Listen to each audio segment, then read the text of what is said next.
ఇవన్నీ చూస్తే చాలా బాధేస్తుంది. అందుకనే మీరందరూ కూడా గుర్తుపెట్టుకోవాల్సింది, ఒక నేరస్తులు,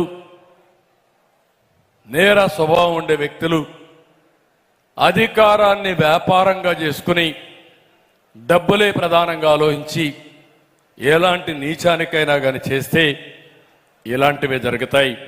ఈ విషయం మీరు గుర్తుపెట్టుకోవాల్సిన అవసరం ఉంది. నిన్న ఒక అతను హైదరాబాద్లో తెలంగాణ అతను ఒకసారి మాట్లాడితే నాకు చాలా బాధేసింది. ఏంట్రా ఈ రాష్ట్రం అని.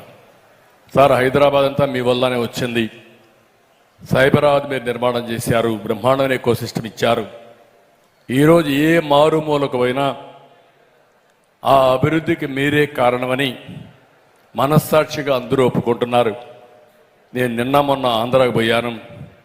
ఒక 2-3 రోజులు ఏదో మా స్నేహితుడు పెళ్ళుంటే పోతే తిరిగి వస్తా ఉంటే నేను ఒక హోటల్ దగ్గర నిలబడి ఎట్లుందో కనుక్కున్నాను. కనుక్కుంటే ఒక వ్యక్తి అక్కడికి వచ్చి,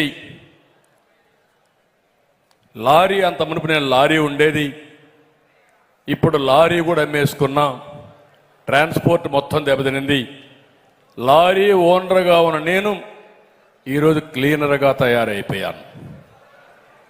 అంటే అదే లారీకి ఇతని డ్రైవరు క్లీనర్గా తయారయ్యే పరిస్థితికి వచ్చాడు. ఒక్క నిమిషం తమ్ముడు, లాస్ట్లో ఆ లారీకి డ్రైవర్గా తయారయ్యే పరిస్థితి వచ్చాడు.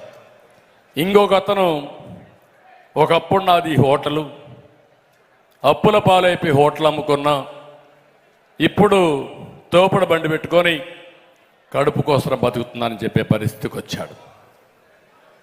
నేను చెప్పింది ఇది యథార్థమైన కథలు. ఇవన్నీ మీరు చూశారు. రంగనాయకమ్మ ఎక్కడో ఎల్జీ పాలిమర్స్లో యాక్సిడెంట్ జరిగితే ఇది తప్పని సోషల్ మీడియాలో ఒక పోస్టింగ్ పెట్టింది. మనసు చంపుకోలేక ఆవిడ ఎవరు లేరమ్మా, ఎవరు లేరు, ప్లీజ్ ఎవరు లేరు, ఏది లేదు, కూర్చోండి. సోషల్ మీడియాలో ఆవిడ పోస్టింగ్ పెట్టంగానే వీళ్ళు వచ్చేసి ఆవిడ మీద దాడి చేసి తర్వాత ఆ హోటల్ ముయించేసి ఆవిడ్ని వ్యాపారాలు చేయకుండా చేసే పరిస్థితికి వచ్చారు.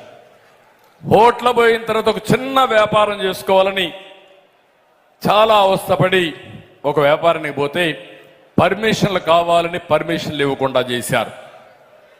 ఏమి చేయాలనో బ్రతకలేక గుంటూరు వదిలిపెట్టి హైదరాబాద్కి వెళ్ళిపోయి అక్కడ ఏదో చిన్న పనులు చేసుకుంటూ పొట్టబోసుకునే పరిస్థితికి వచ్చిందంటే మీరు ఒక్కసారి ఆలోచించుకోవాల్సిన అవసరం ఉంది.